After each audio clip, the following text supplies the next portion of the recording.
Imagine Bengal in 1943, a land known for its lush green rice paddies, the Rice Bowl of India. But this year, the fields are not just feeding its people, they are caught in the crossfire of a world at war. Bengal's strategic location made it a critical front line for the Allied forces in Asia, a staging ground against the Japanese Empire. This very importance, however, would sow the seeds of an unimaginable catastrophe. This is the story of how a land of plenty was plunged into a devastating famine, a tragedy that claimed millions of lives and left a scar on history that is still debated today. So, what went wrong? It wasn't just one thing, but a perfect storm of disaster. First, the Japanese army swept through Burma in 1942, capturing what is now Myanmar. This single military action cut off a crucial supply of rice imports that Bengal depended on. Suddenly, a vital food source vanished. At the same time, a powerful cyclone and tidal waves hit Bengal in October 1942, flooding rice fields and destroying crops. But natural disasters were only part of the story. Human decisions turned a crisis into a catastrophe, fearing a Japanese invasion of Bengal. The British administration implemented a scorched earth strategy known as the denial policy. They confiscated boats, carts, and even surplus rice from coastal areas to prevent them from falling into enemy hands. While the invasion never came, this policy crippled the local economy and transport networks, making it impossible for people to get food or earn a living. On top of this, the war effort demanded huge quantities of food for the military. Grain was diverted from civilians to feed soldiers, and food prices skyrocketed due to wartime inflation and hoarding by speculators.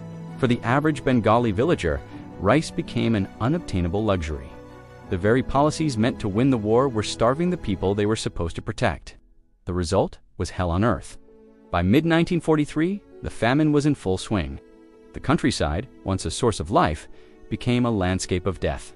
Starving families were forced to make an impossible choice: stay and die, or leave everything behind in a desperate search for food. Hundreds of thousands of skeletal figures began a long, agonizing march to the city of Calcutta, hoping to find relief. But the city was no sanctuary. The streets became crowded with the starving and the dying.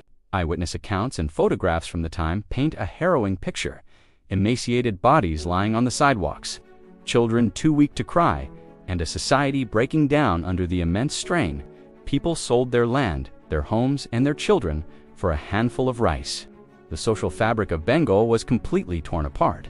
The scenes in Calcutta were so horrific that they shocked the world, yet effective help was agonizingly slow to arrive. Finally, in late 1943, the tide began to turn, but far too late for millions. A new viceroy, Lord Wavell, took charge and made famine relief a priority, deploying the army to distribute food. A good harvest in December also helped ease the immediate crisis, but the damage was done.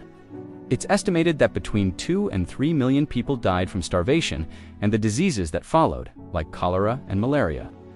The famine left deep, lasting scars on Bengal society, changing its demographics and its psyche forever.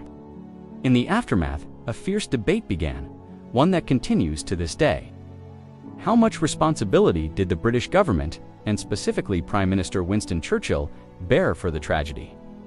Critics point to evidence that Churchill's war cabinet repeatedly denied requests for emergency food shipments to India, prioritizing European stockpiles and the war effort. Some historians argue his dismissive attitude towards the Indian people played a significant role in the scale of the disaster. Others defend him, saying that in the midst of a global war, shipping was scarce and difficult choices had to be made to secure an Allied victory. Was it a tragic consequence of war, or a man-made famine exacerbated by policy and prejudice? The Bengal famine of 1943 remains a dark and complex chapter in history, a powerful reminder of how human decisions, war, and nature can combine to create an unthinkable tragedy. Thank you for watching. If you found this video informative, please like and subscribe for more deep dives into history.